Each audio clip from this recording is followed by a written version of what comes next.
lagi OTW. Bisa dimulai, Pak Dokter? Ya, silakan bisa dimulai.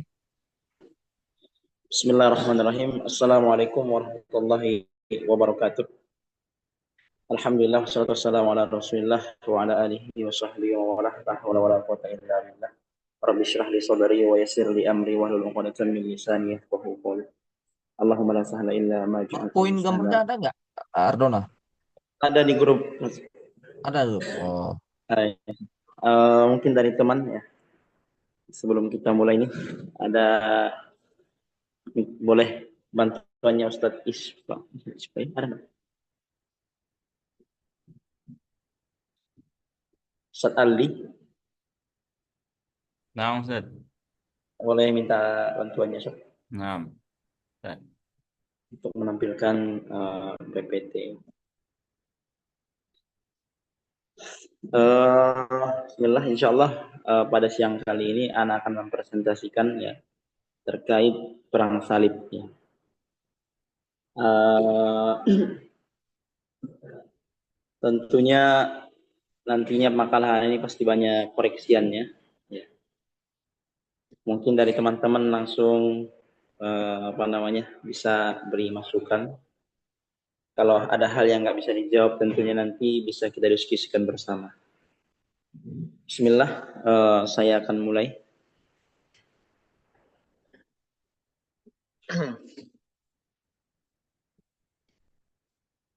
Sudah ada? Belum ya?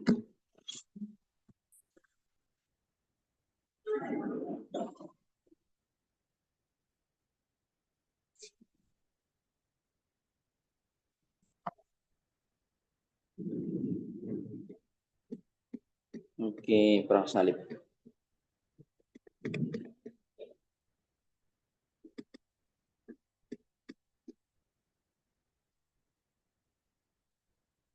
Oke, set lanjut.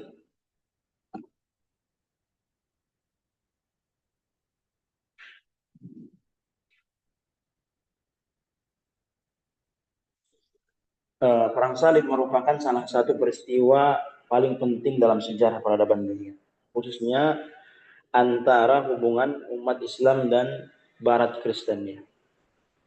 Rangkaian peperangan ini berlangsung selama hampir 2 abad, yakni sejak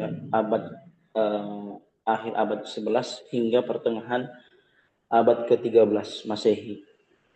Konflik tersebut tidak hanya menghadirkan peperangan fisik, tapi juga memunculkan perubahan besar dalam tatanan politik, sosial, budaya di kawasan Timur Tengah maupun Eropa. Sebelum meletusnya perang salib, dunia Islam sebenarnya pernah berada pada puncak kejayaan. Namun, memasuki abad ke-11 Masehi, terjadi kemunduran akibat perpecahan internal, lemahnya kepemimpinan politik, dan konflik antar mazhab Syiah dan Sunni. Kondisi ini dimanfaatkan oleh kekuasaan Eropa yang sedang mengalami kebangkitan semangat beragama dan militer. Yerusalem sebagai kota suci menjadi simbol utama untuk perebutan kekuasaan antar kedua peradaban. Di sisi lain, dunia Eropa Kristen Eropa mengalami transformasi besar, baik dalam struktur feodal, organisasi gereja maupun militernya. Seruan Paus Urbanus II pada tahun 1095 menjadi titik awal mobilisasi besar-besaran pasukan Kristen menuju timur. Sejak saat itu serangkaian ekspedisi militer dilancarkan dalam beberapa gelombang yang kemudian dikenal sebagai periode-periode perang salib. Jadi nanti selain kita menceritakan latar belakang penyebab utama terjadinya perang salib, ada karena perang salib ini sangat lama sekali ya, hampir 2 abad. Jadi ada periode-periode yang dicetuskan oleh beberapa paus ya. Oleh karena itu, kita langsung masuk saja. Ya, periode sebelum terjadinya perang salib.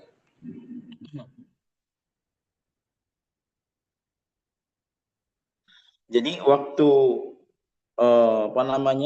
wafatnya Nabi Muhammad SAW ya, 632 Masehi.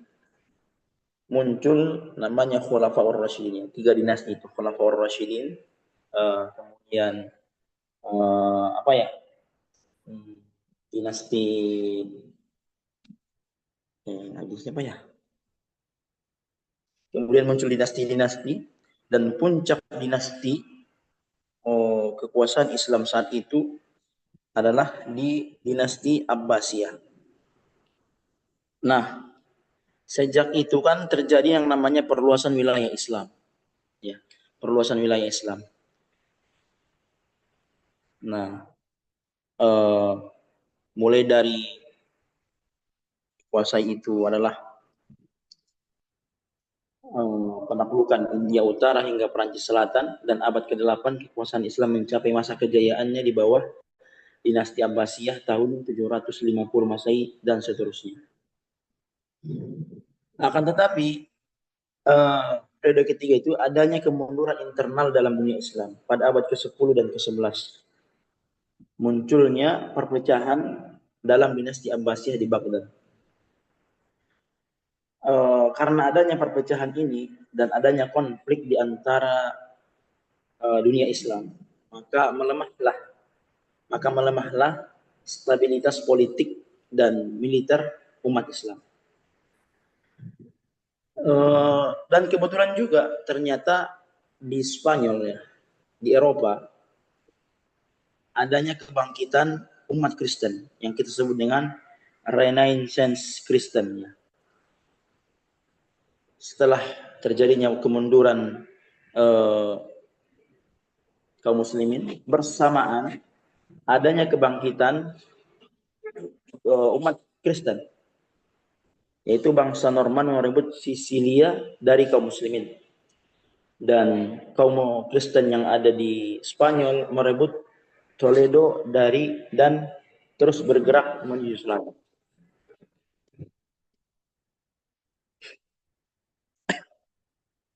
Dan ada kekuasaan Kristen, yaitu kekuasaan yang sangat besar sekali, yaitu di Bizantium.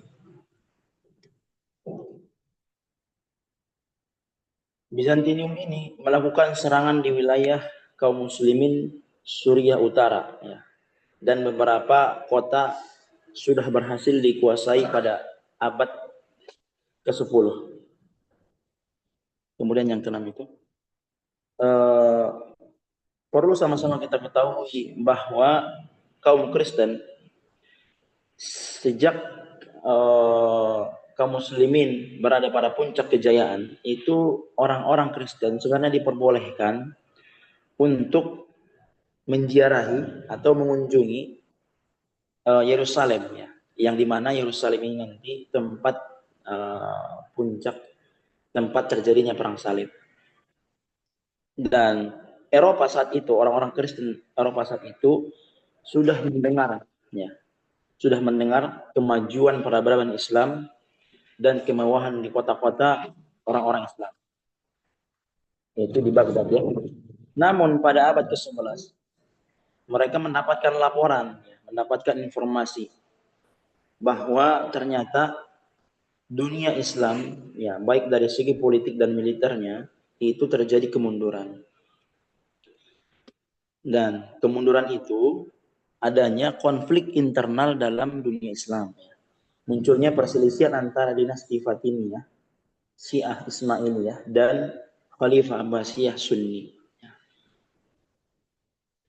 Nah, karena konflik-konflik ini, maka melemahkan dunia Islam saat menjelang perang salib. Nah, dengan kondisi ini dimanfaatkan oleh orang-orang Kristen Eropa, ya, Kristen, untuk mengambil kesempatan, mengambil wilayah, ya, untuk terjadinya perang salib ini. Selanjutnya, Sob. Oke. Penyebab secara umum terjadinya perang salib. Perang salib ini sedikit informasi tadi, ya.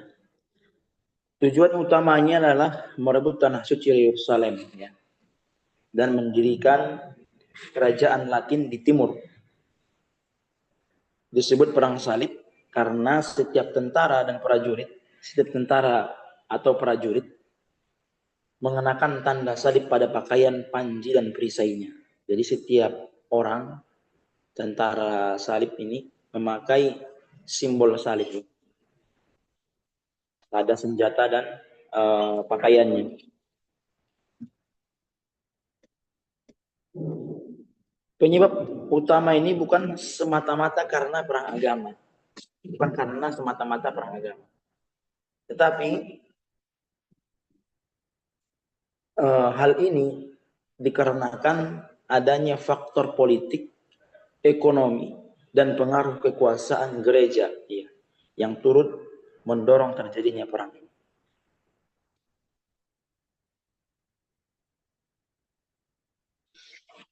Faktor penyebab terjadi perang salib ada motif agama, politik, ekonomi. Ya. Motif agama itu mengklaim bahwa tanah suci Yerusalem itu harusnya milik orang Kristen ya, agar mereka bebas untuk beribadah di sana. Adapun motif politik,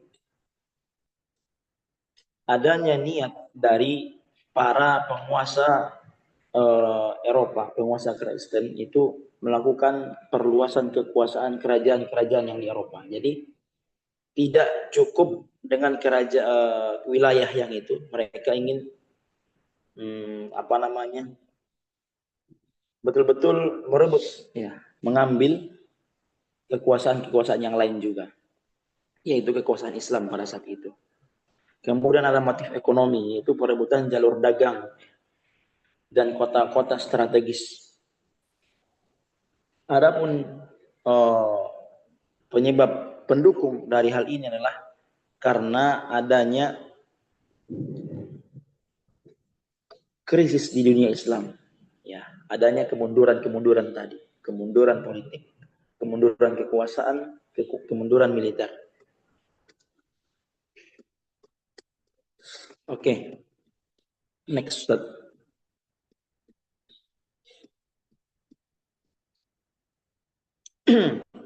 Kalau tadi faktor secara umum, sekarang kita faktor penyebab terjadinya perang salib secara rinci ya. Yang pertama tadi faktor agama. Faktor agama ini disebabkan karena orang-orang Kristen ya merasa kehilangan kebebasan untuk menziarahi Yerusalem setelah kawasan itu dikuasai oleh Bani Saljuk tahun 1076 Masehi. Bani Saljuk menerapkan sebuah kebijakan yang itu mempersulit akses ziarah kepada Baitul Maqdis. Bahkan beberapa terjadi ada penganiayaan penziarah Kristen di Yerusalem. Informasi ini menyebar di Eropa yang memicu kemarahan dan keresahan dan solidaritas sesama Kristen. Jadi orang yang beribadah diganggu, sepertilah kira-kira diganggu oleh orang Muslim katanya. Ini belum tahu ini. Maka orang-orang Eropa Kristen marah ya karena adanya kebijakan-kebijakan tadi, karena adanya intimidasi terhadap penziarah di Yerusalem. Orang-orang Eropa pun marah. Maka muncullah keyakinan di antara mereka itu untuk merebut kembali Yerusalem ya. Dan mereka berpandangan bahwa ketika merebut kekuasaan, ketika merebut wilayah Yerusalem ini adalah merupakan amal yang paling besar pahalanya. Nah, untuk faktor agama, misi umumnya itu adalah ingin membebaskan Baitul Maqdis dari kekuasaan Islam. Kemudian faktor politik. Faktor politik. Faktor politik ini disebabkan karena Bani Saljuk telah menguasai wilayah strategis Asia Kecil, yang itu mengancam Konstantinopel atau Bizantium. Maka Kaisar Alexius meminta dukungan politik dan militer dari gereja-gereja yang ada di Roma. Ana sempat nonton apa namanya Muhammad Al-Fatih. Jadi ternyata di antara orang Kristen sendiri itu kan beda-beda ya. Ada Kristen Protestan, satu ada Katolik ya. Yang mereka sebenarnya beda ya. Nah, Kaisar Alexius ini meminta dukungan politik dan militer ke Roma. Itu Katolik. Dan di gereja yang di Roma itu merespon ya. Dan mereka betul-betul membantu untuk menggalang kekuatan menyusun rencana Yerusalem. Paus Urbanus II meluncurkan propaganda, yaitu mereka menyebut bahwa perang salib, perang yang akan diluncurkan ini adalah perang suci, yaitu merebut kota Yerusalem. Padahal yang sebenarnya mereka ini bertujuan untuk memperluas kekuasaan gereja dan menguasai wilayah-wilayah orang-orang Muslim. Maka kesimpulan dari faktor politik ini tidak lain dan tidak bukan adalah untuk memperluas kekuasaan dan mendirikan kerajaan-kerajaan baru. Kerajaan-kerajaan barunya yang dikuasai orang Kristen di timur, ya. Yang di mana timur adalah tempatnya orang Muslim, tempatnya orang-orang Islam, tetapi ingin dikuasai oleh orang Kristen. Kemudian ada faktor ekonomi. Faktor ekonomi ini, Eropa ingin menguasai jalur perdagangan penting di Laut Tengah. Jadi ada perdagangan yang sangat strategis yang dimiliki oleh kaum muslimin, dikuasai oleh kaum muslimin. Nah, perdagangan ini ingin dikuasai oleh Eropa. Kalau sepenting apa sih sebenarnya Laut Tengah ini? Kawasan ini berpusat pada dagang menuju timur melalui Laut Merah, ya. Ya, melalui Laut Merah. Rakyat-rakyat jelata, rakyat-rakyat biasa yang ada di Eropa pun terdorong untuk ikut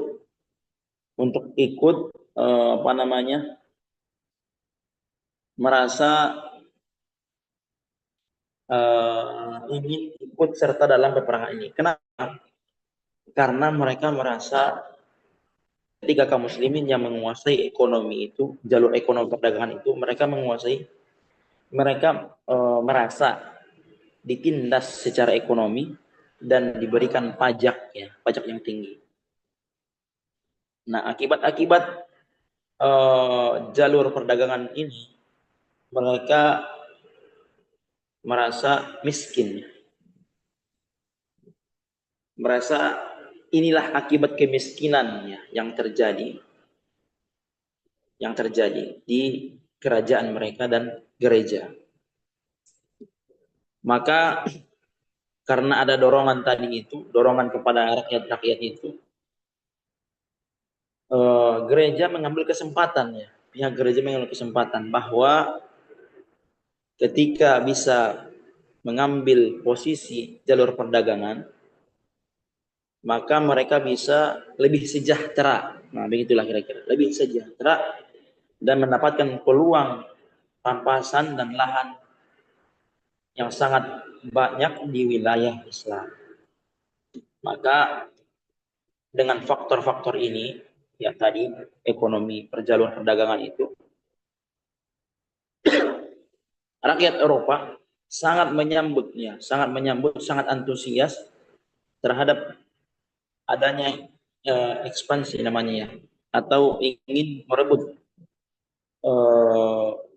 wilayah-wilayah kaum muslimin, khususnya tadi di perdagangan antara Laut Merah tadi, jalur Laut Merah.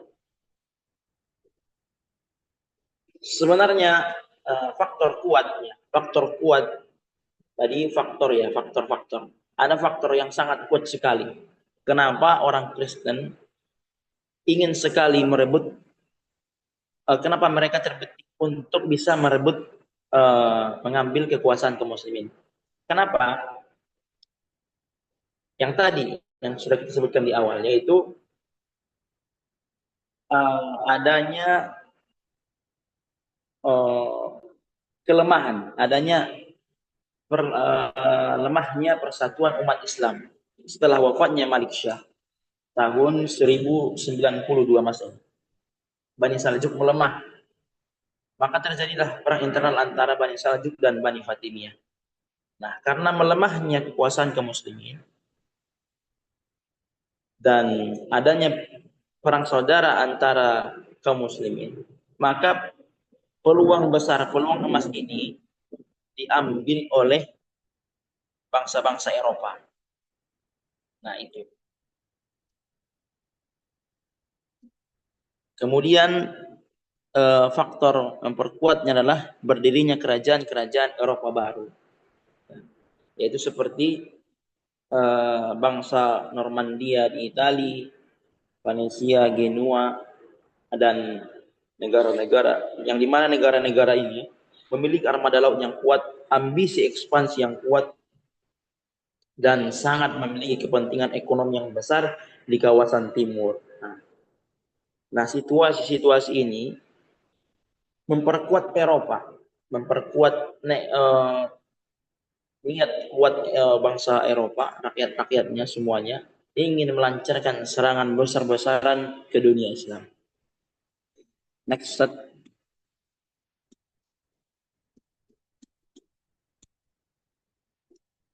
Oke. Sekarang kita bahas terkait periodisasi perang salib ya. Sangat banyak ini. Jadi karena perang salib ini berlangsung selama 2 abad lebih, maka ada namanya periode-periode ya. Ada tokoh-tokoh juga dalam perang salib. Langsung kita sebutkan saja ya satu persatu. Banyak sekali. Yang pertama adalah perang salib periode pertama, yaitu tahun 1096 sampai 1099. Kurang lebih 3 tahun kondisi dunia Islam menjelang perang ya. Jadi tahun ini tahun di mana kondisi dunia Islam menjelang perang. Dunia Islam saat itu berada pada kelemahan dan terpecah belah setelah wafatnya Malik Syah tahun 1090 Masehi. Maka penyebab-penyebab ini Kaisar Alexius I meminta bantuan kepada Paus Urbanus yang sudah disebutkan tadi untuk menghentikan invasi Muslim.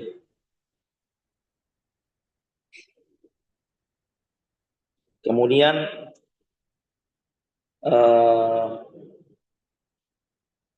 seruan perang dari Paus Urbanus pada tahun 1095 untuk memerangi, untuk mengawali peperangan ya, yaitu tentara salib menempuh jalur melalui Anatolia untuk menghadapi serangan dari Kilis Arslan I. Setelah pertempuran panjang ya bertahun-tahun, tentara salib pun berhasil menaklukkan Antioquia, Iznik, dan Tripoli.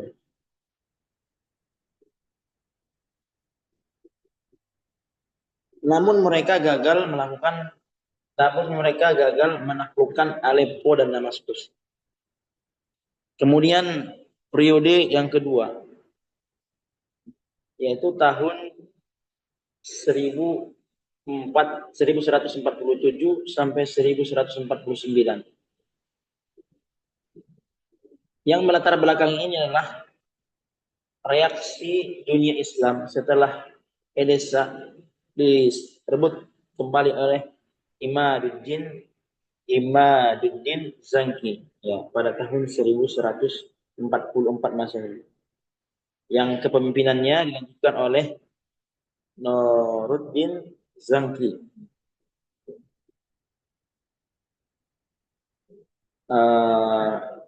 Nuruddin Zangki ini berhasil menguasai Antioquia yang sempat tadi dikuasai oleh orang Kristen, Damaskus, kemudian Mesir. Perang periode kedua ini adanya peran dari Salahuddin Al-Ayyubi, yang beliau membantu Nuruddin dalam konflik Mesir. Tahun 1187 ya, Salahuddin Al-Ayyubi juga berhasil merebut kembali Yerusalem. Dan mendengar adanya perebutan wilayah itu, respon dunia Kristen pun berbagai macam. Ya, 3 raja besar Eropa memimpin ekspedisi ya. Tiga raja tersebut adalah Frederick, Richard, dan Philip II.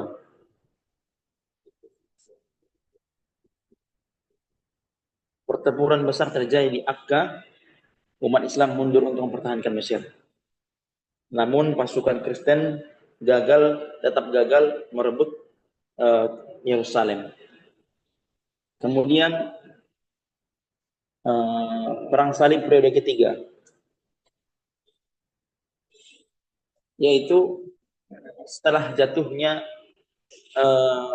Yerusalem tahun 1187, adanya tadi kemarahan di bangsa Eropa, maka pasukan salib yang dipimpin oleh tokoh besar Frederick Barbarossa, Philip August, dan Richard de Lionheart ya, melakukan pengepungan ke Ars yang berlangsung hampir 2 tahun. Yang kaum muslimin saat itu mengalami tekanannya karena penyakit dan kelaparan. Hasil perang ini, Richard berhasil merebut Ars ya, dan belum mampu untuk merebut Yerusalem. Karena belum mampu, pihak antara kaum Kristen dan kaum Muslim itu melakukan sebuah perjanjian damai. Perjanjian damai ini isinya adalah kedua pihak saling tidak menyerang. Kemudian jamaah Kristen yang ingin menziarahi Yerusalem harus dijamin keamanannya.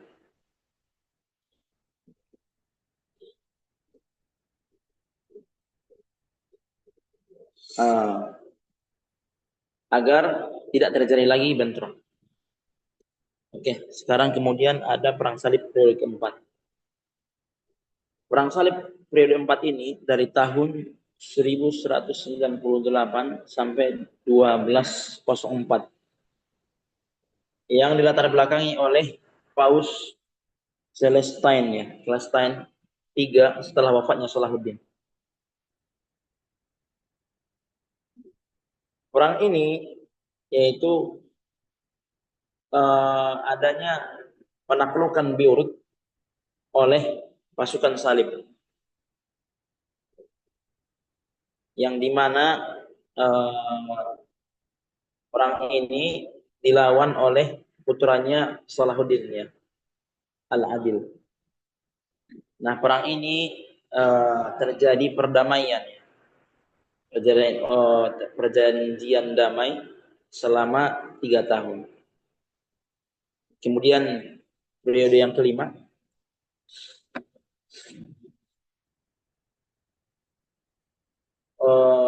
peristiwa utama adalah Paus Innocent yang ketiga kembali menyerukan perang salib.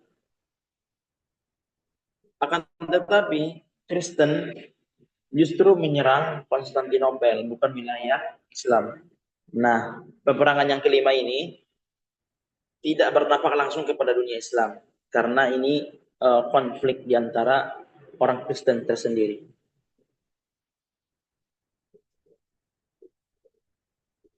Kemudian periode yang keenam. Periode yang keenam ini adanya pergerakan pasukan salib sebanyak 250.000 pasukan yang pasukan Jerman yang tiba di Syria. Namun mereka ini terkena wabah, ya, terkena wabah. Tetapi sekalipun begitu mereka tetap mampu untuk mengepung Dimyat Mesir.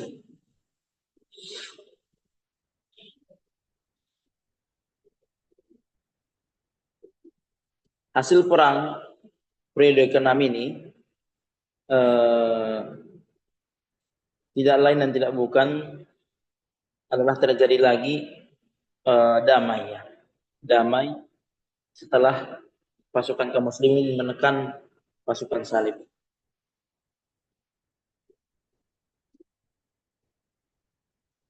Kemudian periode yang ketujuh. Periode yang ketujuh ini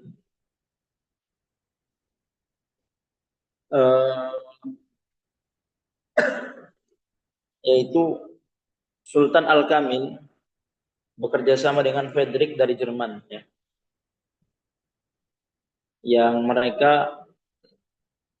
Frederick ini hampir menguasai Yerusalem tanpa peperangan.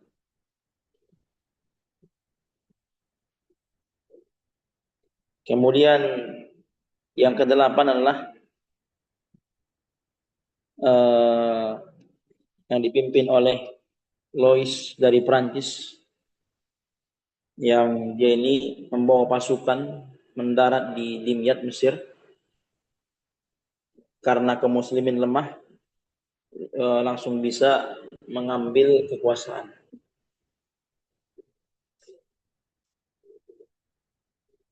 Oke, itu dia dari periode perang salib.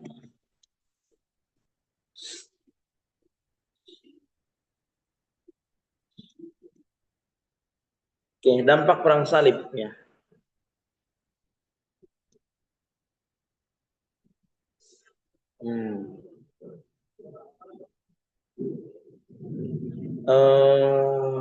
Dampak perang salib ini yaitu yang pertama adalah, ya tentunya ini sangat berpositif, ya, sangat berpihak kepada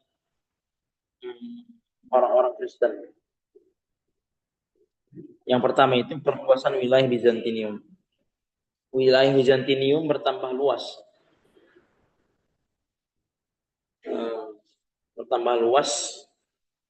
Yang dimana mampu menjadi benteng yang menahan ekspansi Bani Saljuk ke Eropa. Jadi Bani Saljuk terhenti untuk melakukan ekspansi dikarenakan kerajaan Bizantinium yang sangat kuatnya. Kemudian yang kedua yaitu kemajuan ilmu pengetahuan. Pasukan salib bukan hanya mendapatkan wilayah, tapi mereka mendapatkan kemajuan ilmu pengetahuan. Banyak orang-orang barat belajar kedokteran, filsafat, matematika, astronomi, teknologi, ya. Dan ini kemudian setelah mereka belajar mengambil manfaatnya, mereka membawa ini ke Eropa. Yang ini menjadi fondasi Renaissance, ya, atau kebangkitan umat Kristen. Kemudian yang ketiga, peningkatan sikap kritis dan penjelajahan baru. Masyarakat Eropa mulai kritis terhadap laporan-laporan terhadap tentang dunia timur.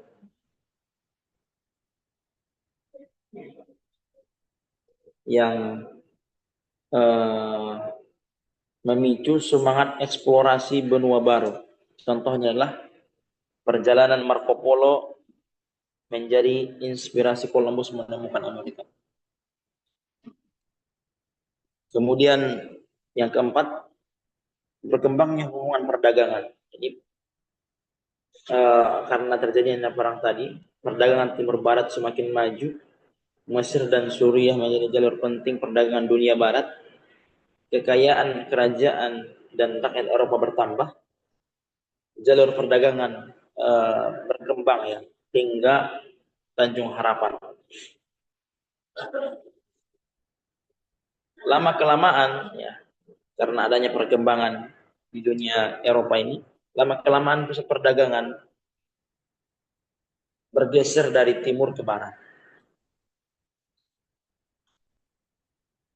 Adapun dampak, ya ini panusnya, ini dampak positif, ini dampak negatif.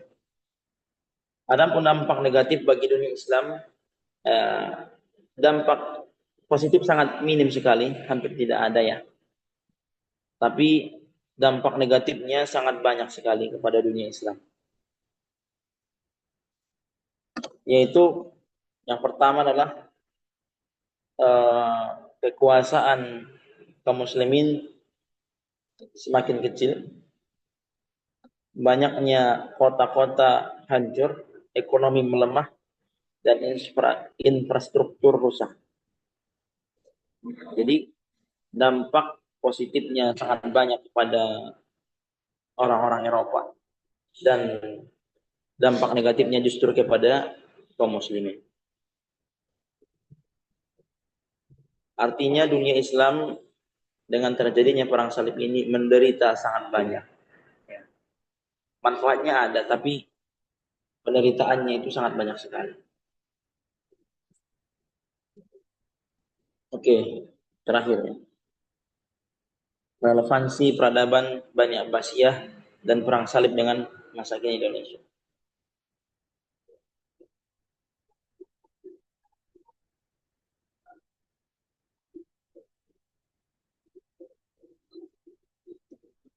Oke.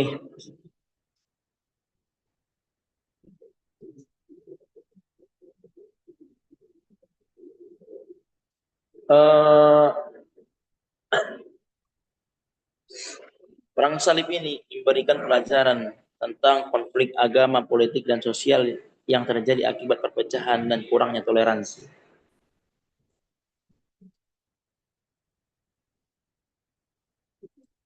Kemudian karena terjadinya sebab diantara terjadinya perang salib ini adalah dikarenakan kurangnya toleransi. Maka pelajaran pentingnya agar tidak terlalu fanatisme terhadap agama. Mana nih? Salah nih.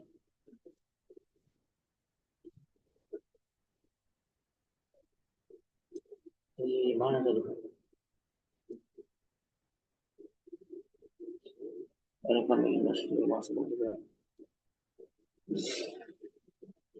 Oke.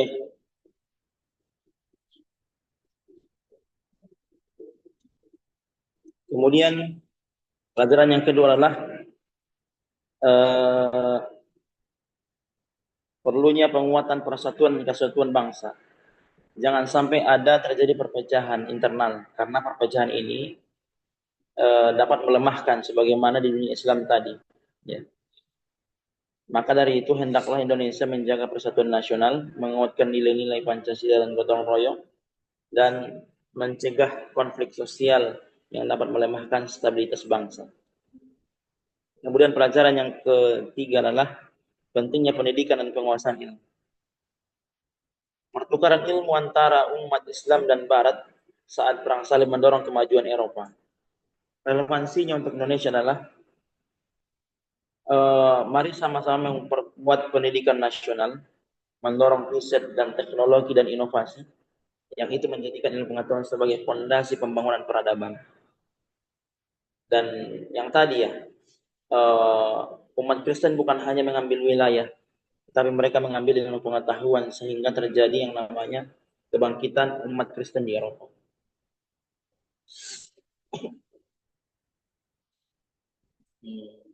Kemudian kesiapsiagaan menghadapi tantangan global. Kesiapsiapan dunia Islam menghadapi serangan eksternal menjadi faktor kekalahan awalnya. Maka pelajaran bagi Indonesia adalah mari sama-sama membangun diplomasi yang kuat, meningkatkan pertahanan dan keamanan nasional, memperkuat kerjasama internasional, mewaspadai ancaman global, baik politik, ekonomi, dan ideologi. Faktor yang kuat tadi itu menghancurkan kaum muslimin adalah ini ya, militernya, politiknya, dan ekonominya. Maka mari sama-sama membangun, memperkuat kerjasama internasional. Kemudian yang terakhir adalah refleksi nilai kemanusiaan. Perang salib adalah perang yang sangat penuh dengan penderitaan dan kekejaman. Maka relevansinya untuk Indonesia adalah mari sama-sama menguatkan nilai-nilai kemanusiaan dan hak asasi manusia. Berkomitmen terhadap keadilan sosial, membangun masyarakat dan inklusif dan humanis. Mungkin itu dari Ana. Mudah-mudahan dapat dipahami. Kalau belum bisa dipahami mungkin bisa ditanyakan dan kita diskusikan bersama. Syukran.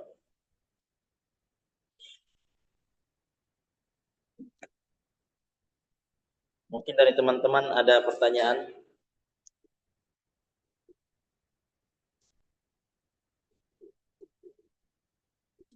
Terkait perang salib yang terjadi yang sangat lumayan lama ya, hampir 2 abad.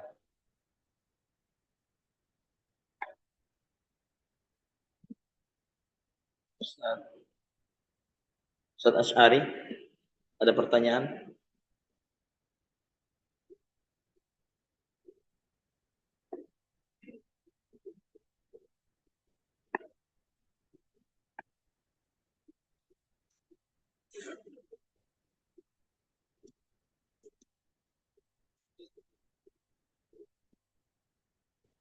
Ustaz Saiful Amri Tanjung, ada pertanyaan Ustaz?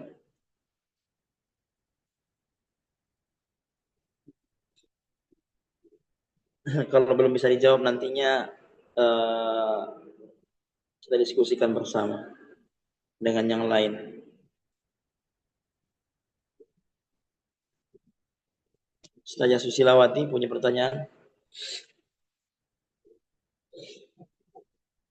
Tanya Ustadz Ardono.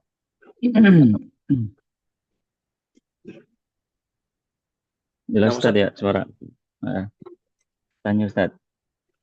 Mungkin bisa dijelaskan Ustadz dijelaskan secara historis ya apa proses korelasi antara perang salib ini dengan transfer ilmu pengetahuan secara umum ya. Dan transformasi filsafat Yunani ke filsafat Islam secara khusus. Karena kita tahu kan dari sebelum perang salib ya, dari zaman Bani Abbasiyah kan pengetahuan sudah berkembang seperti Ustaz, termasuk filsafat. Turun barakallahu fikum.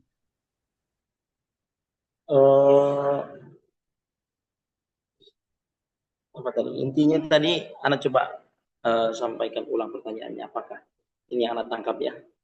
Bagaimana perkembangan ilmu pengetahuan misalnya filsafat di kalangan orang Eropa gitu Ustaz? Atau di kalangan kaum muslimin? Ini apa perjalanan secara historis itu apa proses transfer kan salah satu dampak dari perang salib itu kan dari perkembangannya ilmu pengetahuan kan gitu. Ya tadi Ustaz, hujan sini. Dampak perang salib ini karena kan salah satu dampak perang salib tadi ya kemajuan ilmu pengetahuan Ustaz ya. Iya. Nah, mungkin bisa dijelaskan secara historis ya, apa namanya, Eh, fase-fasenya lah, iya. eh, transfer ilmu pengetahuan secara umum ya, dan secara khususnya apa filsafat Yunani ke filsafat Oke. Islam. Mungkin yang Anda pahami sedikit ya, nah, mungkin nanti ditambahi oleh teman-teman yang lain.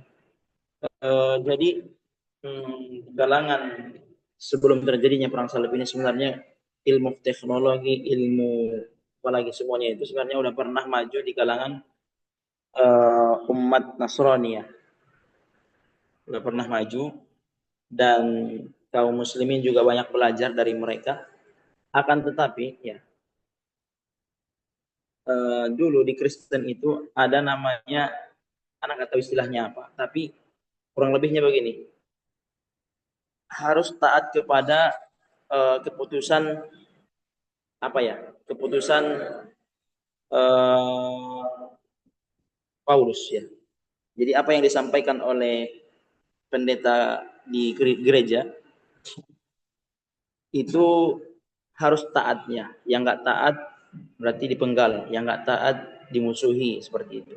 Nah, di kalangan umat Kristen saat itu mereka itu ikut didikte oleh gereja, gereja. Jadi ilmu pengetahuan di Eropa saat itu menjadi sangat minim karena mereka ketika mempertanyakan sesuatu, ketika ingin mengembangkan sesuatu, mereka itu langsung dibantah. Lupa dulu siapa tokohnya ya. Nah, ternyata kan tadi ya umat Kristen juga ikut sering ziarah Yerusalem ya, melihat bagaimana perkembangan di dunia Islam, mereka pun tertarik dan sistem apa tadi ya,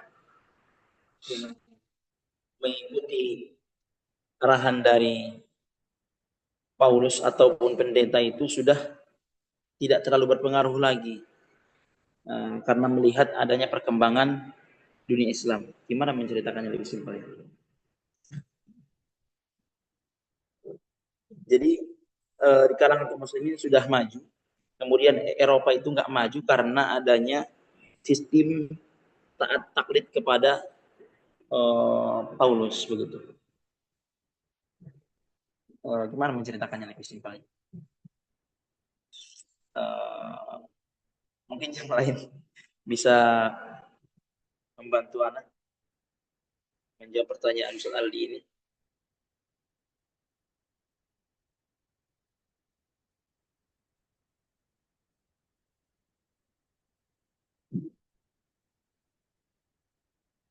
Ustazah Adinda bisa bantu anak? Ya Ustaz, mungkin kalau dari saya ya, ini perlu digarisbawahi bahwa Renaissance yang dimaksud sebelum Perang Salib terjadi itu beda ya dengan Renaissance yang dikenal di Eropa. Kalau Renaissance yang disebutkan Ustadz Ardona di makalah itu mungkin apa namanya kebangkitan semangat militer dan politik ya, bukan Renaissance yang umum dikenal tuh kebangkitan di bidang seni atau sains yang apa sih namanya, yang Leonardo da Vinci itu bukan yang itu, beda beda alur, beda alur. Nah jadi apa namanya pada saat itu kan Eropa jadi ada revolusi ya, di Eropa tuh ada revolusi. Jadi sistem feodal yang tadinya jadi kalau di zaman itu, jadi yang punya tanah itulah yang paling kaya gitu kan. Jadi itu sistem feodal. Nah pada saat itu eh, Eropa tuh mengalami transformasi ya di dalam sistem feodal itu. Dan gereja itu udah sangat kuat apa sih secara kekuatan politik dan militer tuh gereja sudah sangat kuat. Nah jadi dengan Renaissance di perang salib ini, yaitu gereja menyerukan untuk perang suci ya, dibilangnya tuh kayak mungkin kalau di Islam bilangnya jihad kali ya, jihad perang, tapi ini versi Kristen gitu, versi Kristen. Dan mereka tuh sebenarnya mau memperluas wilayah, ekspansi wilayah, bukannya untuk apa namanya murni murni apa sih? Murni berperang untuk tugas suci gitu ya. Tapi faktor politiknya adalah sebenarnya gereja ingin memperluas wilayah kekuasaannya dengan apa? Menyerukan perang suci ke orang-orang Kristen pada saat itu. Dan pertanyaan Ustadz Aldi tadi itu sepertinya di Renaissance yang satunya lagi ya, bukan yang perang salib kali ini Ustadz. Jadi transfer ilmu pengetahuan itu bukan di sini itu ini lebih ke tentang militer. Kalau setahu saya seperti itu sih Ustadz. Ya. Mungkin teman-teman yang lain ada yang bisa menambahkan.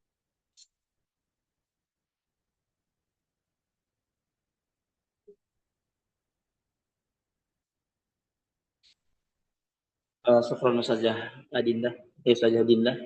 Gimana Ustadz Aldi? Ada masukan?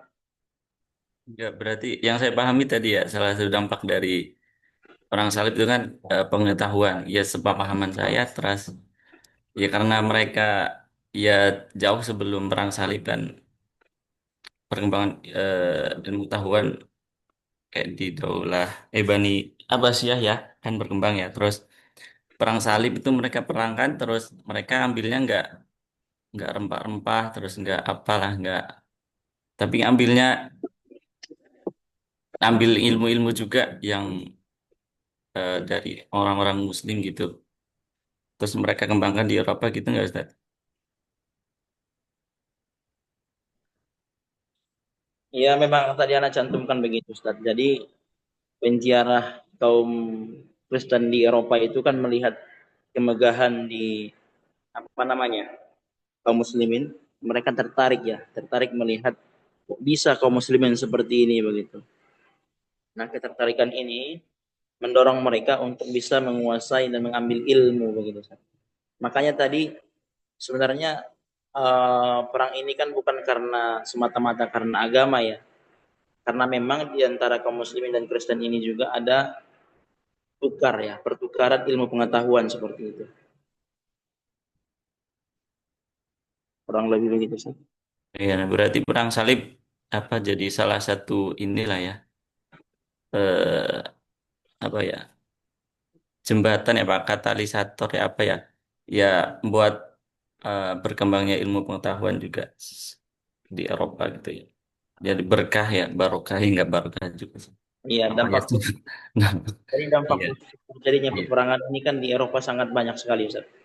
Nah, Ilmu pengetahuan politik wilayah itu banyak mereka ambil ya,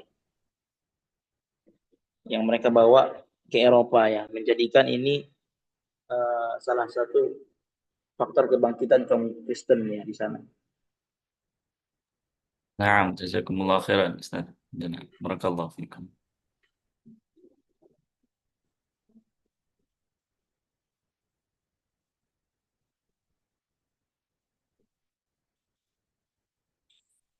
Mungkin ada pertanyaan dari Ustaz Farhan. Mau tanya Ustadz, Ya Ustaz Multazam. mungkin mengenai masalah penamaan itu. Ya Ustaz. Iya, penamaan perang salib itu asalnya dari mana gitu? Kan kayak, ntar dulu, kayak seakan-akan ini melambangkan bahwasanya Islam itu kalah gitu. Islam itu mundur. Gitu. Nggak ada menangnya sama sekali, padahal itu kan selama 2 abad. Ya. Apakah setiap periode itu selalu ada perang atau emang ada masa kekosongan? Kan dari periode 1 sampai 8 itu kan ya, Ustadz. Nah itu kan jelasnya ada jarak gitu kan. Jarak kekosongan. Nah ini kekosongan ini digunakan untuk apa bagi kaum muslim? Ataukah semua Oke, Anda menjawab sedikit ya.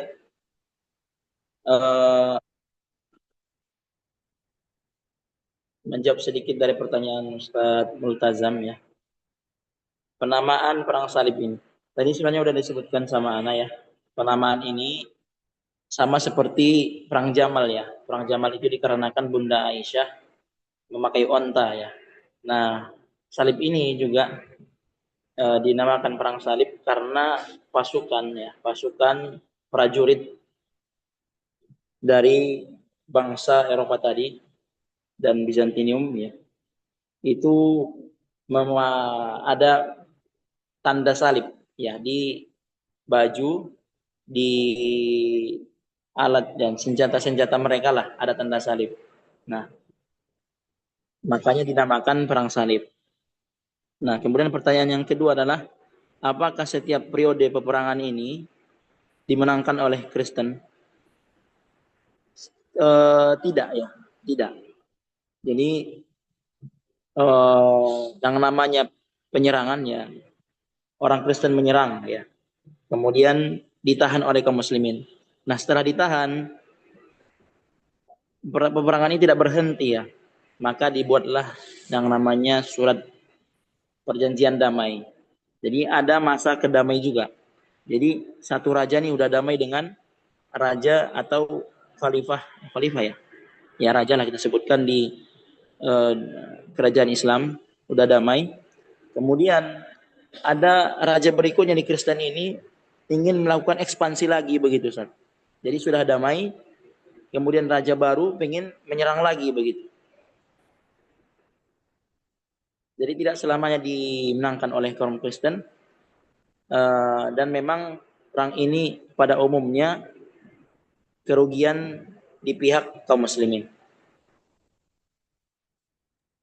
Mungkin biar jelasnya itu di periode apa gitu, kaum muslimin itu menang, kaum Kristen menang gitu, biar lebih jelasnya. Ya, terus masalah perang salib itu apa namanya, asal usulnya itu seperti apa sih? Apakah emang dulu itu namanya perang salib atau orang Islam dulu menamai perang melawan Kristen atau Eropa gitu? Kalau perang salib itu kayak udah udah kayak terpengaruh sama orang-orang Kristen gitu. Penamaan untuk orang Islamnya loh, bukan karena ada simbol salib jadinya perang salib, bukan itu. Menurut orang Islamnya seperti apa perang salib itu penamaan? Oke. Yang pertama tadi periode kapan menang, kapan kalah ya. Kalau kita lihat periode ada 8 ya. Sebenarnya ada beberapa orang yang membagi ini ada 3 ya. Tapi anak lebih suka yang 8 ini. Kalau periode 1096 sampai 1099 ya. Peperangan ini dimenangkan oleh kaum salib yang mereka ini berhasil menaklukkan wilayah kaum muslimin yang ada di Antioquia dan Iznik dan Tripoli. Kemudian perang salib periode kedua itu 1000 yang terjadi pada 1147 sampai 1149.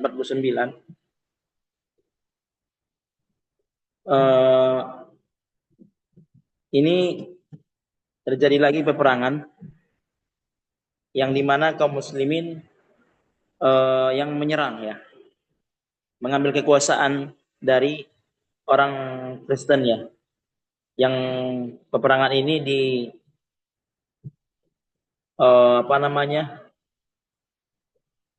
dikomandoi oleh yang pertama Imaduddin Zangki, kemudian dilanjutkan oleh Nuruddin Zangki, yang mereka berhasil mengambil kekuasaan itu, yang mereka berhasil menguasai Antioquia, Damaskus, Mesir. Jadi bertahap. Yang pertama Antioquia tahun 1149, kemudian Damaskus 1154, kemudian Mesir 1169. Mungkin nanti anak kirim ya.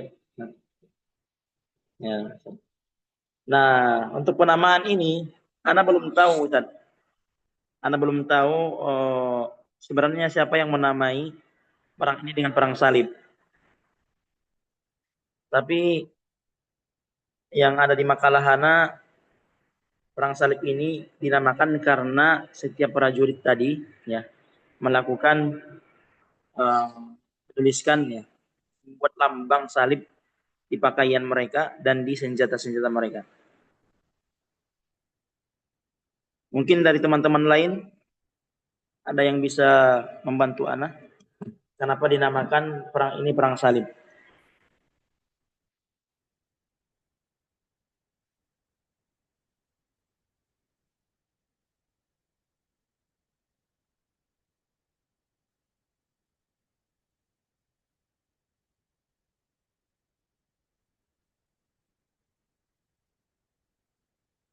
Kalau kita cari di ChatGPT,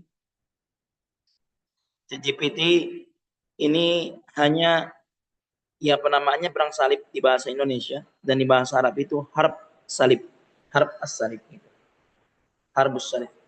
Jadi peperangan salib. Ada juga yang menyebutkan apa namanya al-huruf as-salibiyah. Ada yang menyebutkannya juga al-huruf ma'a al-infraj. Ya, nah, ini.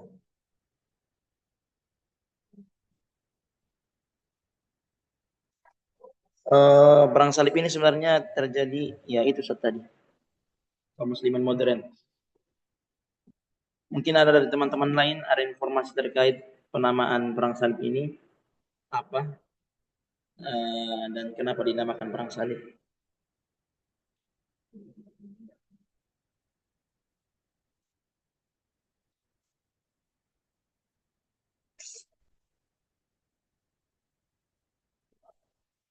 Ustaz Multazam, apakah masih banyak yang mengganjal atau antum sendiri nggak tahu informasi terkait kenapa dinamakan perang ini adalah perang salib?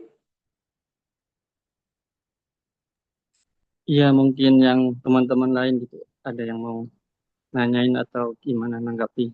Yang lain dulu. Jangan menambahkan Ustaz. Ya Ustaz Muhammad. Jadi emang setelah saya juga searching ya, selain dinamakan perang, kenapa apa, kenapa perang tersebut dinamakan perang salib, yaitu emang tadi yang pertama itu adalah eh, karena seluruh pasukan umat Kristen itu menggunakan salib, baik di pakaiannya, di semuanya lah, semuanya itu mereka itu menggunakan gambar salib. Dan di dalam simbol salib ini itu digunakan sebagai simbol identitas dan kesetiaan umat Kristen kepada agama Kristennya itu. Dan gambaran salib ini adalah simbol termasuk gambar simbol yang mungkin bagi umat Kristen itu adalah sangat penting dalam agamanya.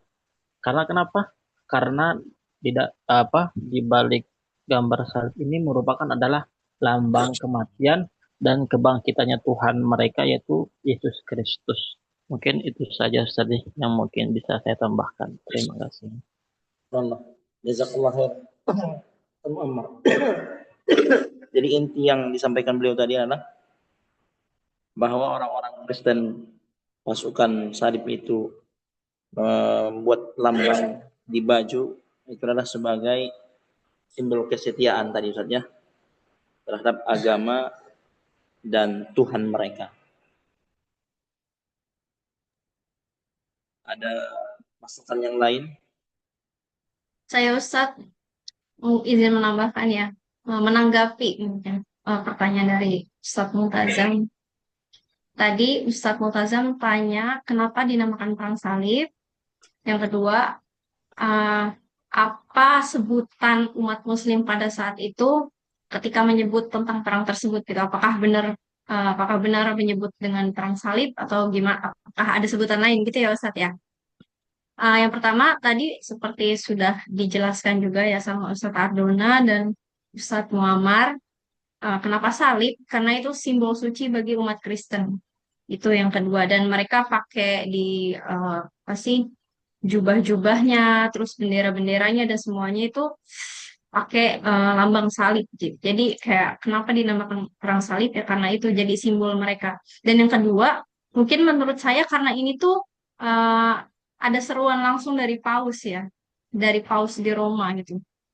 Jadi ibaratnya rajanya mungkin kasta tertinggi gitu di dalam umat Kristen itu adalah Paus di Roma. Ketika Paus itu menyerukan perang gitu kan, menyerukan seluruh umat Kristen untuk berperang, nah maka itu menjadi suatu apa sih, suatu perintah yang harus dilakukan gitu. Mungkin kalau kan kalau kita dulu kan zaman Nabi gitu kan, ketika Nabi mengatakan perang ya udah seluruh umat Islam kan mengikuti gitu kan. Nah cuma kalau di umat Kristen tuh ya Paus gitu, sosok yang sangat dihormati oleh umat Kristen. Dan yang kedua tadi apakah dulu umat Islam menyebutkan perang salib ini sebagai perang salib sebagaimana kita tadi Ustadz Ardona itu ada menyebutkan huruful faranj enggak ya? Huruful faranj. Jadi kalau saya pernah baca bukunya Salahuddin Al-Ayyubi itu khusus waktu Salahuddin Al-Ayyubi berperang ya di perang salib itu banyak istilah-istilah Frank ya. Jadi orang-orang Muslim pada saat itu menyebut orang-orang yang perang salib, pasukan perang salib itu disebut dengan bangsa Frank atau kaum Frank sejenis itu. Itu merujuk pada etnis ya atau bangsa dari Eropa Barat atau Prancis gitu ya. Itu adalah bangsa Frank gitu atau Hurubul French. Dan mereka nggak selalu menyebutnya dengan nama perang salib. Jadi gitu Ustaz. Saya jadi punya pertanyaan ya untuk Ustadz Ardona. Saya baca ya di periode pertama sampai ke mana nih? Tadi periode pertama sampai keempat di makalah itu kan perangnya tuh antara kaum salib gitu kan pasukan salib orang Kristen dengan orang Islam. Nah tapi kenapa ketika di periode kelima itu tiba-tiba pasukan salib itu berbalik ke Konstantinopel, mereka malah menyerang orang Kristen sendiri gitu, jadi menyerang sesama Kristen. Apakah ini apa sih kenapa tiba-tiba berbelok gitu loh. Jadi menyerang sesama Kristen yang tadinya musuh mereka itu adalah orang Muslim yang ada di Yerusalem. Kenapa tiba-tiba mereka berbelok dan malah menyerang sesama Kristen? Apa pemicunya di sini? Kok bisa ya misi suci mereka gitu kan? Perang suci mereka tuh berubah jadi penjarahan ke teman sendiri. Itu ada faktor ekonomi atau politik tertentu nggak usah pada saat itu? Ya, demikian Ustaz. Syukron saja tanggapannya dan pertanyaannya. Mungkin Anda jawab sedikit. Nanti mungkin dibantu teman-teman yang lain. Sependek yang Anda tahu ya, bahwa memang antara Kristen di Roma dengan yang di Eropa itu beda paham ya. Ada yang tadi Anda sebutkan ya, antara Katolik dan Protestannya. Dan ya biasalah perang saudara di kaum muslimin juga pernah terjadi ya. Dan Kristen juga ya perebutan wilayah itu terjadi juga di antara mereka begitu. Faktornya, faktor politik pasti ada ya. Tapi untuk rinciannya, anak kurang. Tapi memang dari awal mereka ini berbeda. Makanya tadi Paus yang keberapa tadi itu meminta bantuan kepada Paus yang di Roma. Ya, karena memang beda paham. Mungkin dari teman-teman lain punya tanggapan. Karena anak kurang. Nah, ya silakan. Ana menambahkan ini ya dari pertanyaan Ustaz Multazam tadi. Kalau kaum muslimin, orang Islam nyebutnya perang apa? Sebagian para ulama dahulu, para sejarawan menyebutnya Al-Faranj. Yang disebut Sadadinda tadi Al-Frank tadi ya. Ada yang menyebutnya Al-Faranj, ada yang menyebutnya Al-Ifranj, ada yang menyebutnya Al-Ifranjiyah. Maksudnya adalah bangsa Faransia, ya Prancis. Karena yang mereka perangi kaum muslimin pada saat itu ya Prancis, kemudian dan sekitarnya Jerman, kemudian Portugal, ya dan sekitarnya, Spanyol ya. Jadi mimba bitaglib supaya mudah disebutnya karena ada beberapa negara yang dominan ketika itu mungkin adalah Prancis ya, sehingga disebutnya hurubu al-faranjiyah atau al-ifranjiyah. Orang Inggris, orang Barat menyebutnya Frank gitu. Nah, barakallahu fikum. Itu seperti disebutkan oleh Ibnul Athir ya dalam ketika beliau menyebutkan perang salib itu, beliau mengatakan dalam kitab beliau Al-Kamil, wa qadima al-faranju ila Syam.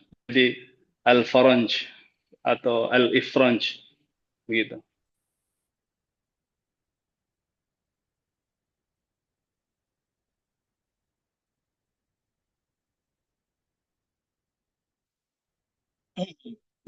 Ya, mungkin dari yang lain tadi kenapa pasukannya periode kelima pasukan siapa tadi? Paus Innocent ya, yang ketiga menyerukan salib yang mana Kristen justru menyerang Konstantinopel. Kalau di sini itu adalah Anda tadi coba cari sedikit ya. Mungkin di antara mereka itu sebenarnya ada kesepakatannya. Mungkin kalau kita menang kita bayar segini, kamu dapat segini begitu. Ternyata tidak ditepati.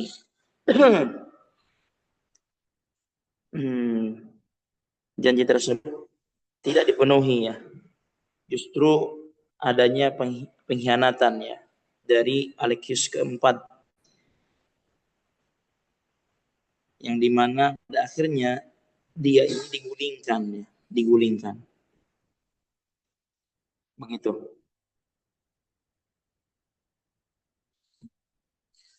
Dan Bizantium ini kan termasuk tempat yang sangat strategis ya, mulai dari jalur perdagangan dan wilayah itu sangat pas sekali. Nah, ada seorang siapa yang namanya nih, Panesia ya, melihat peluang ini sangat besar. Ketika mereka menguasai ini, maka dengan bantuan pasukan Bizantium ini kaum muslimin bisa dimudah untuk dihancurkan begitu. Kurang lebih begitu saja. Mungkin ada yang lain. Oke, baik Ustadz. Jadi faktor perang saudara bisa jadi, dan kedua adalah ekonomi ya intinya. Dari politik itu ujung-ujungnya ke ekonomi. Kalau salah satu wilayah yang strategis, ketika bisa dimanfaatkan itu pasti memberikan keuntungan ekonomi ya bagi yang menguasai wilayah tersebut. Kurang lebih seperti itu berarti ya. Ya saja. Syukran Ustadz. Izin menambahkan juga. Izin menambahkan dari pertanyaan Ustazah Dinda, mengapa pada perang salib kelima ya, pada periode kelima itu menyerang sesama Kristen, ya kan? Setelah saya juga cari-cari juga, yaitu di sini saya menemukan pada masanya yang dipimpin oleh Paus Innocent III tadi, yaitu menyuruhkan perang salib untuk merebut kembali Yerusalem dari kekuasaan Muslim. Akan tetapi pasukan Kristen malah memutuskan untuk menyerang Konstantinopel. Karena kenapa?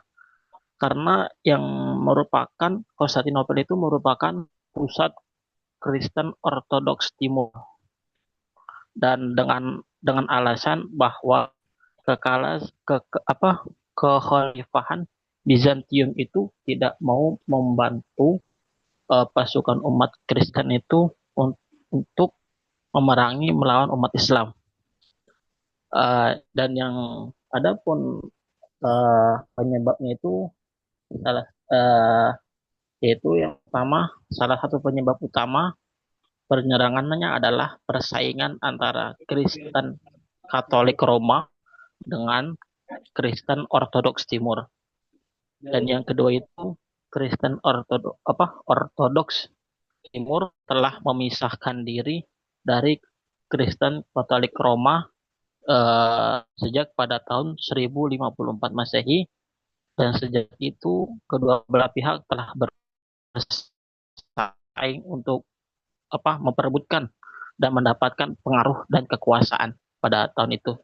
Dan yang terakhir adalah pasukan Kristen dari Eropa Barat juga memiliki motif keekonomian dan yang politik tadi yang sudah disebutkan, karena Konstantinopel adalah pusat perdagangannya dan pusat kekayaan yang besar pada saat itu. Mungkin cukup sekian dari saya tambahannya, Ustaz. Syukron. Jazakumullah khair, Ustaz. Jazakallah khair. Tambah.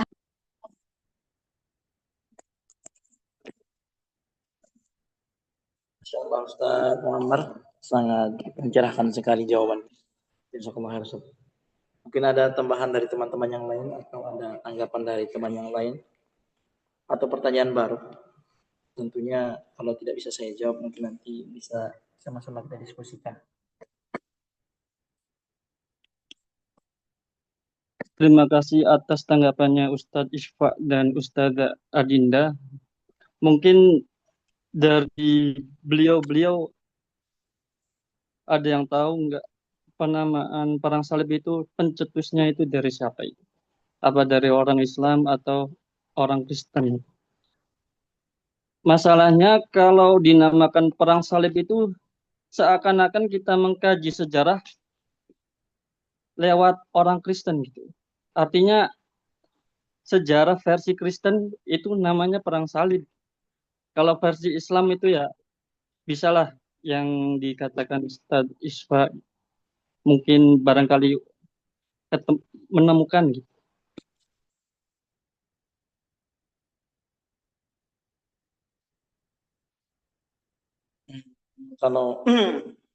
Kalau ini Ustaz, apa namanya? Karena ini kan apa namanya, perang salib ini kan permasalahan yang sangat banyak ya. Ada masalah ekonomi, politik dan sebagainya. Jadi peperangan ini tidak, setahu ya, tidak ditemukan siapa yang menamakannya. Tapi yang ditemukan itu identitas ya. Jadi identitas orang yang menyerang saat itu adalah orang-orang yang memakai tadi tanda salib dan lambang-lambang salib. Kurang lebih begitu, Ustaz. Ya, artinya kenapa kita nggak melihat identitas orang Muslim pas waktu itu gitu, malah yang dilihat itu orang Kristen. Kenapa gitu? Kan kita mengkaji sejarahnya secara Islam ya, bukan secara agama Kristen ya. Jadi saat ini kita terlibat orang Kristen dan orang Islam. Orang Islam membuat istilah sendiri, orang Kristen buat istilah sendiri. Dan orang Islam itu namanya kurang masyhur gitu, Ustaz.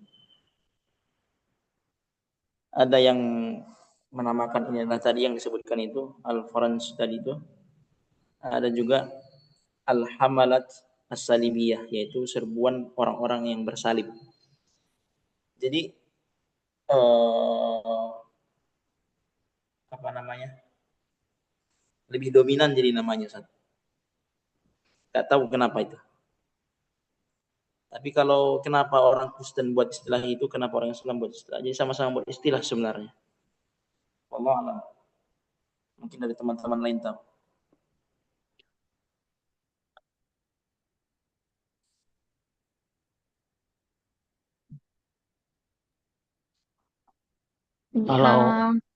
Kalau untuk pencetusnya itu Ustaz, adalah Paus Urbanus II tadi.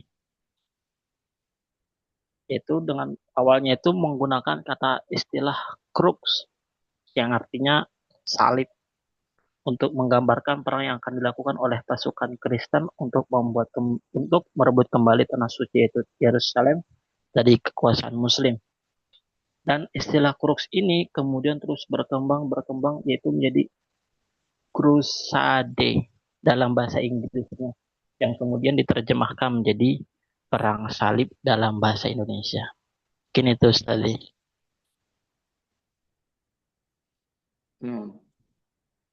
Mungkin Ustaz Farhan tahu. Crusader Zat. Ah, yang pencetus jasad siapa kira-kira namanya?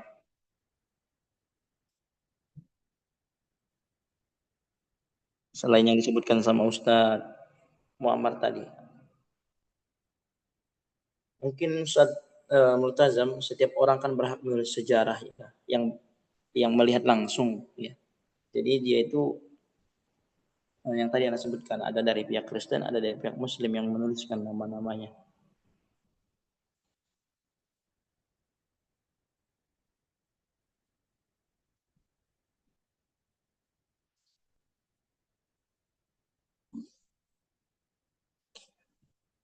Ustazah Adela punya pertanyaan.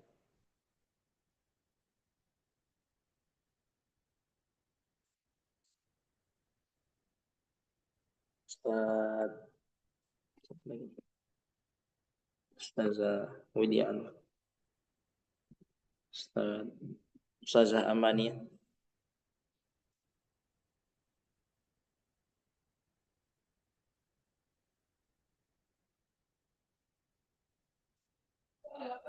Izin menambahkan Ustaz. Nam Ustaz. Contoh. Mungkin dari yang tadi ya pertanyaan Ustaz Multazam itu, kalau menurut saya itu seperti misi kayaknya ya. Emang mereka orang-orang Kristen ini melakukan ekspansi militer gitu kan, dengan memunculkan simbol-simbol tadi gitu kan, sehingga muncullah namanya Perang Salib.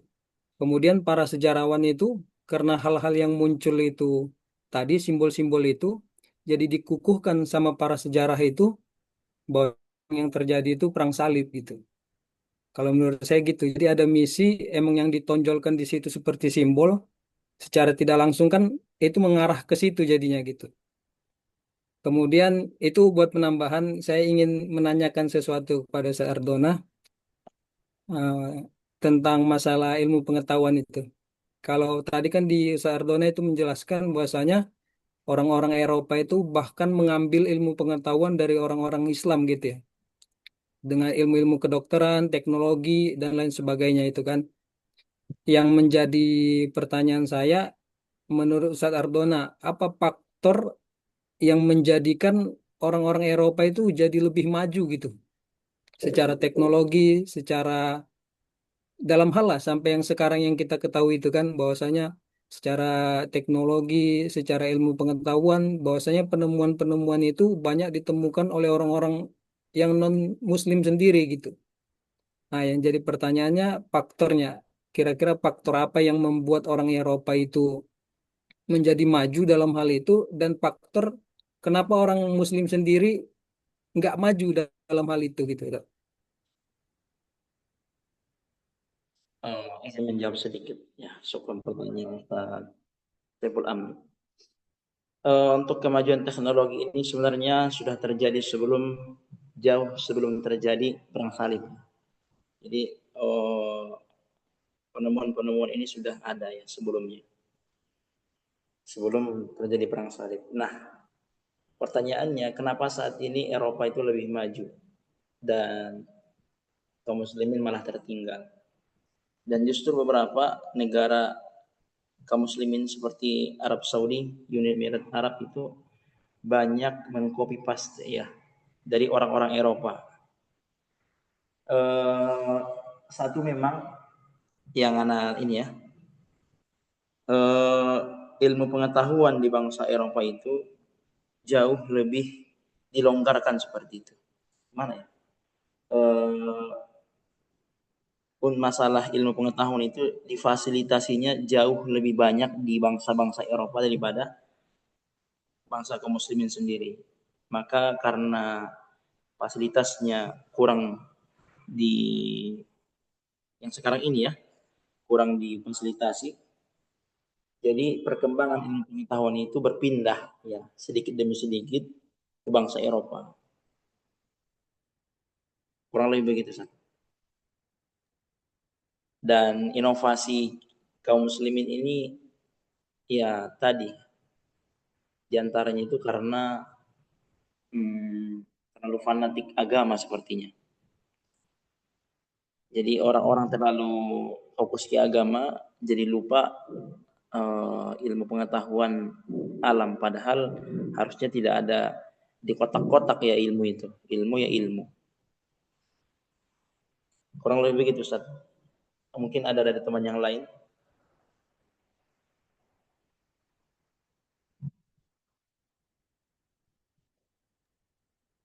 Saya Ustadz mau melanjutkan ya. Saya jadi kepikiran dari pertanyaannya Ustadz Amri tadi.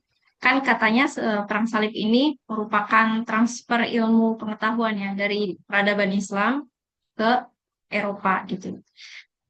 Pertanyaan saya, kenapa hanya Eropa gitu yang mendapat keuntungan besar berupa transfer ilmu pengetahuan ini dari Islam pasca perang?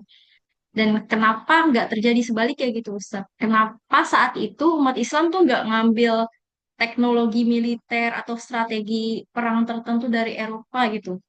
Kita nggak belajar sesuatu gitu, misalkan strategi atau teknologi apa dari militer Eropa atau bangsa French itu kita ambil gitu, terus dipakai buat memperkuat militer Islam sendiri. Kenapa cuma mereka yang mengambil sisi positifnya, sedangkan kita nggak ngambil sisi positif dari mereka gitu. So, kenapa ya kira-kira so? Satu saja. Mungkin ya pertama itu kan kita tahu bahwa negara kaum muslimin atau negara timur saat itu jauh lebih berkembang, jauh lebih maju dibandingkan negara Eropa. Begitu. Makanya pengambilan ilmu pengetahuan transfer tadi itu diambil oleh orang-orang Eropa kemudian dibawa ke negara mereka. Apakah negara Eropa tidak ada yang maju misalnya gitu dari segi militer? Wallahu alam, ana kurang tahu. Tapi sebenarnya kaum muslimin saat itu kan kuat ya, sangat kuat sekali. Sangat kuat sekali.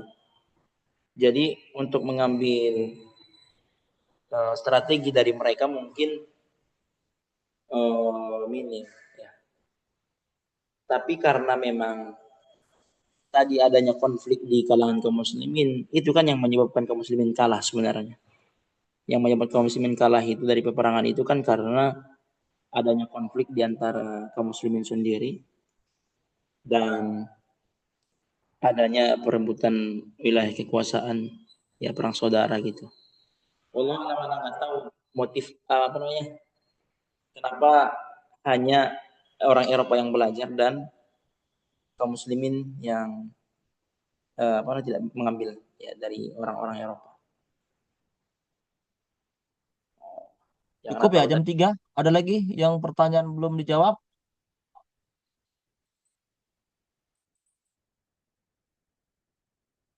Ada lagi pertanyaan yang belum dijawab? Ardona? Mungkin saya Dinda ini mungkin. Nah, silakan dijawab dulu ya. Ini waktunya sudah habis. Sudah cukup ya. Jadi intinya mungkin karena peradaban Islam pada saat itu sangat kuat, mungkin merasa superior ya dengan kekuatan yang sudah ada. Jadinya untuk mengambil strategi atau apa dari pihak lain yang dianggap lebih lemah tuh jadi tidak terpikirkan. Mungkin gitu ya Ustaz ya. Dan ditambah konflik internal dari umat Islam sendiri ya. Ya mungkin terima kasih Ustaz untuk penjelasannya. Iya. Mungkin iya Ustaz begitu. Silahkan. Atau mana sampaikan kesimpulan dulu Ustaz. Cukup? Biar saya simpulkan sebelum di closing statement sama Ardona. Boleh Ustaz. Cukup ya. Menarik pembahasan kita tentang perang salib ya. Pertama yang saya bisa simpulkan kenapa namanya secara historis perang salib ya, crusade atau tadi dibilang bahasa Arabnya Ustadz Ispaul Al-Faranji. Salib itu sendiri bukan suatu lambang yang sakral ya pada saat sebelum Yesus itu disalib. ya biasa aja karena apa namanya penyebaran agama Kristen di Yerusalem yaitu tidak ada menggunakan embel-embel salibnya. Mulai kapan salib dijadikan sakral atau lambang yang paling suci bagi umat Kristen? Ya karena eh, gubernur Romawi merasa tersaingi dengan banyaknya jumlah pengikut Yesus sehingga secara politik dia takut. Ini bahaya nih Yesus ini. Aku sebagai gubernur kok makin banyak orang ikut ajaran si Yesus ini kan gitu kira-kira. Ditambah bisa ya ngobati ngidupin orang mati, kusta. Karena ketakutan gubernur Romawi inilah sehingga dibuatlah Yesus ini sebagai pembuat makar lah, ingin menggulingkan kekuasaan politik ya dalam tanda petik ya. Karena bagusnya ajaran kasihnya itu akhirnya dengan kekecewaan gubernur Romawi makanya ditangkaplah si Yesus ini, ya kan? Dan hukuman dia ya itulah hukuman salib ya yang ada kalau dalam kita googling itu 5 luka suci. Itu yang paling paling di apa ya, paling diimani bagi orang Kristen ya. 5 luka suci Yesus yang ada di tangan. Kan diketok kan? Satu di sini, dua, di mana lagi? Tiga. Ya lihat aja lah 5 luka suci Yesus kan. Ya disalib itu ya. Ada 5 luka suci itu sebagai jadi peringatan simbol bagi orang Kristen. Sehingga karena Yesus itu matinya disalib atau di dalam sejarah disebut apa? Jumat Agung ya. Jadi ada kesamaannya. Hari Jumat itu hari yang sangat dihormati bagi orang Kristen. Sama kayak kita juga nih orang Islam nih ya. Kita ada sholat Jumat. Nah, mereka juga disitulah Yesus disalib ya di hari Jumat Agung namanya. 3 hari setelah penyaliban tersebut ada disebut Paskah ya. Jadi Jumat, Sabtu, Minggu naiklah si Yesus ke apa? Kepercayaan orang Kristen naik ke langit. Ya, ya kalau dalam kepercayaan Islam itu muka muridnya disamarkan ya, wama solabuhu wama kotaluhu kan gitu kan. Naiklah dia ke langit atau disebut Paskah, hari Paskah. Ah, dari situlah mulai lambang salib itu menjadi lambang suci bagi umat Kristen. Jadi ketika Yesus hidup itu ya tidak ada simbol khusus itu bagi orang Kristen ya. Tapi karena matinya disalib ya dengan 5 luka suci itu makanya salib itu menjadi simbol sakral. Nah, simbol sakral itulah yang digunakan para paus ya, para patriarki ya untuk memulai spiritual, memulai peperangan itu ditambah dengan simbol-simbol khusus bajunya itu atau tentara-tentaranya itu menggunakan simbol simbol salib. Ya itu aja. Oleh karena itu disebut dia makanya perang salib karena ya tentara-tentaranya itu menggunakan simbol-simbol salib. Apalagi dalam konsili Clermont tadi yang inisiatornya adalah Paus Urbanus II. Saya nggak tahu Paus Urbanus II itu paus keberapa apa ketua kelas. Kalau sekarang kan Paus Leo, kan Paus Leo itu yang sudah ke 200-an sekian itu. Saya nggak tahu coba cek aja Paus Urbanus itu berapa ya Urbanus II. Sekarang Paus Leo ke-14 kan. Jadi Paus Urbanus ini atas pidato dia lah yang membakar jiwa-jiwa orang Kristen yang imannya kuat untuk berhijrah lah, untuk berperang di jalan Allah. Kalau bisa bahasa bahasa kita ya jalan Allah, mereka di jalan Allah lah, jalan Yesus ya. Sehingga mereka apa semangat ya untuk berkorban jiwa dan raga. Dan perlu diingat tadi masalah ada kekuasaan politik antara Kristen Ortodok yang ada di timur dengan Kristen yang ada di Roma. Saya rasa apa ya? Ini masalah politik ya. Karena di Ortodok di Konstantinopel itu mereka tidak mengakui supremasi Paus. Kalau Roma itu mengakui supremasi Paus itu aja bedanya. Jadi lebih kepada politik kan gitu. Yang satu mengakui peran kiai dalam mengambil suatu keputusan agama, yang satu lagi ya nggak mestilah kita bisa mentafsirkan lah, nggak perlulah peran kiai dalam mentafsirkan Al-Quran. Kira-kira begitu. Jadi kalau Kristen Ortodok ini kan yang paling puncak sama mereka itu yang bisa mengambilkan keputusan itu kan ya Alkitab ini. Tapi kalau Roma ya dalam menafsirkan sesuatu itu ya itu tetap harus paus dia kan.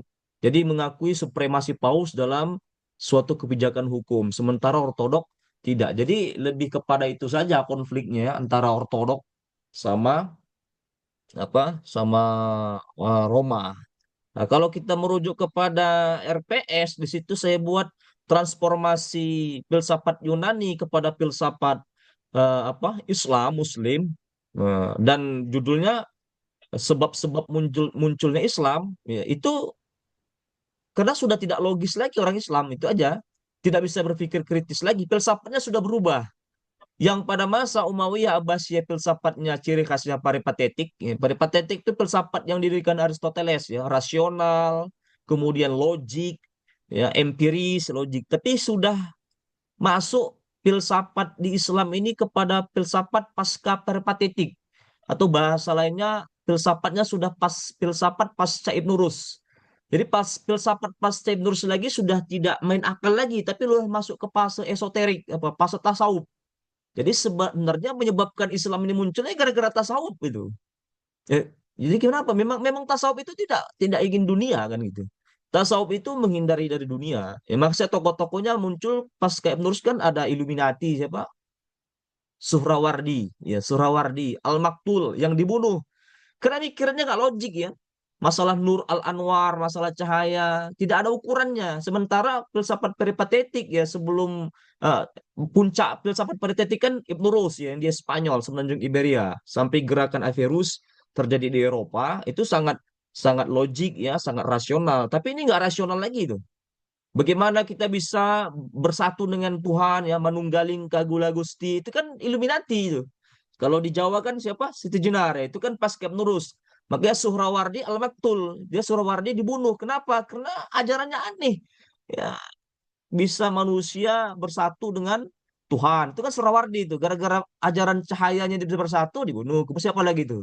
Yang di Persia. Mulla Sadra. Hikmah Muta'aliyah. Jadi filsafatnya, ciri khasnya filsafat sufistik ya. Filsafatnya sudah tidak bisa lagi diukur dengan ukuran nalar. Tapi ukurannya tasawuf apa coba? Ukuran tasawuf apa? Menurut kalian ukuran tasawuf apa? Dan lagi nalar kan? Ukuran tasawuf itu udah ukurannya udah mana? Udah menyatu kan?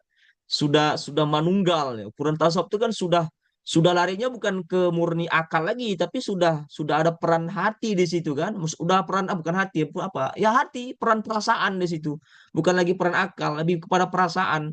Perasaan menyatu dengan Tuhan, apalagi namanya setelah orang-orang tasawuf, kalau sudah sampai puncak penyatuan namanya ittihadul wujud, apalagi itu. Kalau Rabi Adawiyah mahabbah, apalagi istilahnya yang paling wihidatul wujud, apa namanya istilahnya itu ya. Kalau sudah sampai menyatu dengan Tuhan, maka para para sufistik itu biasanya agak sedikit kayak ekstasi lah ya, ekstasi. Ekstasi itu kayak orang minum pil-pil ya. Jadi ekstasi itu ngomongnya sudah nggak sadar, sudah dimabuk cinta dengan dia dengan rohnya gitu. Jadi sudah bukan rasional lagi. Nah, ini salah satu kenapa menjadi sebab-sebab mundurnya ya Muslim gitu kan. Dia lebih kepada masuk fasenya fase filsafat, tapi coraknya corak tasawuf, lebih kepada dominan tasawuf. Ya, saya rasa itu saja yang bisa saya simpulkan. Silakan di closing statement.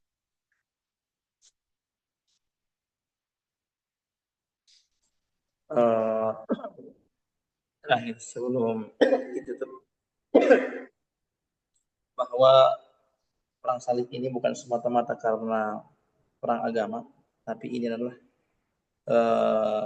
perang yang mengambil karena sebuah politik, perluasan wilayah, dan adanya pertukaran ilmu, pengetahuan, teknologi, budaya dari timur, dari barat ke timur, atau dari timur ke barat. Oke, itu dari Ana sedikit. Dan terakhir foto bersama mungkin. 1, 2, 3. Oke. Oke, sudah. Sudah di-share di grup Koto Kelas? Siap, sudah siap. Oke. Ini mau. Oke, terima kasih ya. Kita ketemu lagi di hari Rabu datang. Ya, akan datang kita ada 2 kali tema lagi ya. Karena tanggal 24, jadi ya 2 kali lagi kita. 2 kali lagi selesailah untuk sejarah peradaban Islam ya. Ketemu lagi di hari Rabu tanggal 10 ya. Terima kasih. Assalamualaikum warahmatullahi wabarakatuh. Waalaikumsalam warahmatullahi wabarakatuh. Waalaikumsalam.